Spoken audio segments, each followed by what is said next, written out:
A widely discussed term in Bangladesh's politics is -2. Who is implementing this strategy? Why? And how? These questions are entangled in complex political equations. However, in the country's current context, several crucial questions are now emerging around the -2 theory. Once a dominant party in power, the Awami League turned into a tale of downfall, and now a similar fear is looming over the BNP. According to political analysts, a chilling plan is taking shape, one that relies not on brute force, but on psychological warfare, foreign diplomacy, and media narratives. In today's special report, we reveal the secret story behind that hidden strategy.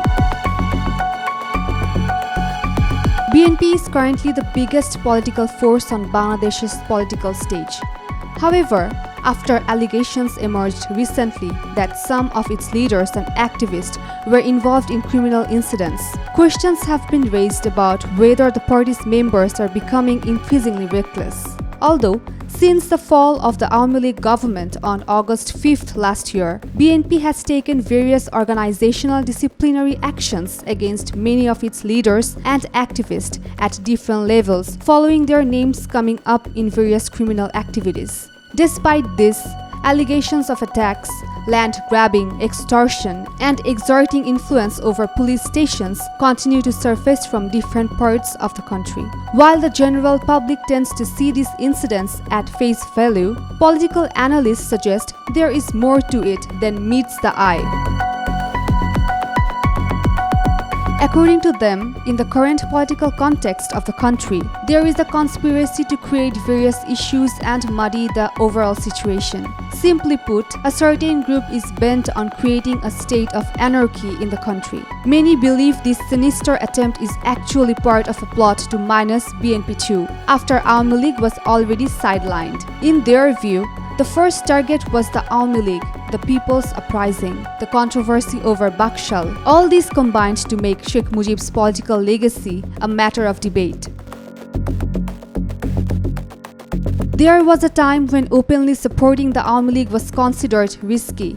Cyber terror, trolling, psychological pressure, all these were part of an operation that gradually broke the party down. Now, BNP stands before that same machinery, and they themselves cannot yet figure out whether this is an opportunity or the beginning of their downfall. Meanwhile, a section of political analysts believes it is now clear that the interim government is deliberately trying to provoke a clash with the BNP. It wants to make BNP its main opponent. With the government's backing, the newly formed student political group, the National Citizen Party (NCP), is being positioned against the BNP. Through this, a fresh wave of political division and unrest has begun.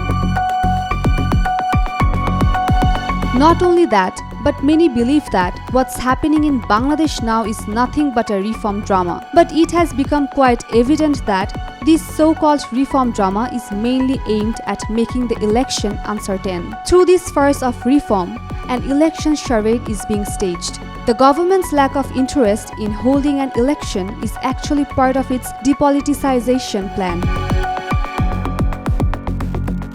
On March 28 this year, BNP's acting chairman Tariq Rahman made it very clear, saying the election must be held by December. Not long after that, Chief Advisor Dr. Muhammad Yunus, during his visit to Japan, said no one except one party wants an election in December.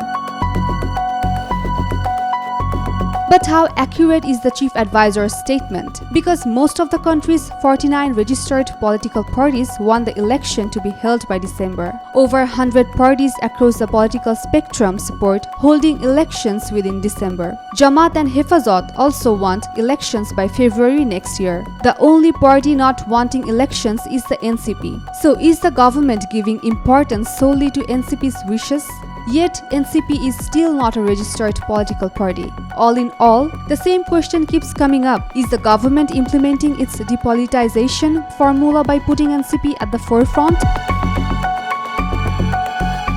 However, BNP had a golden opportunity to reorganize itself and transition to new leadership. But the reality is, they have clung to old formulas, such as the mistaken belief that power will return to them automatically.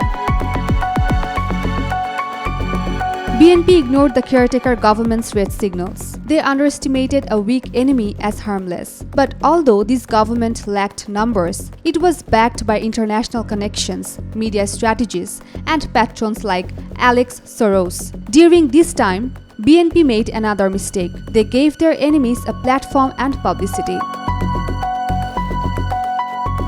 The biggest opportunity was missed during Dr. Yunus's London visit. At that time, the country was embroiled in a major controversy over the port and corridor agreements. That moment was the perfect time to shake the streets and pace demands, but BNP remained silent. The question now is BNP coming to an end too? Just as the Awami League was erased, will BNP be destroyed by the same tactic?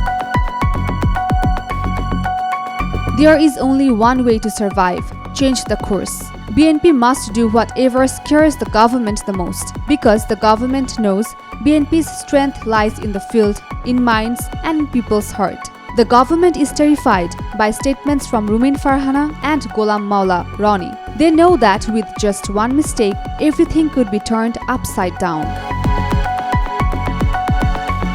The government knows that BNP cannot be easily removed from power or wiped out. BNP has repeatedly proven how to survive diversity. If BNP takes to the streets now and builds a strong movement, the government will truly tremble. But here lies a catch.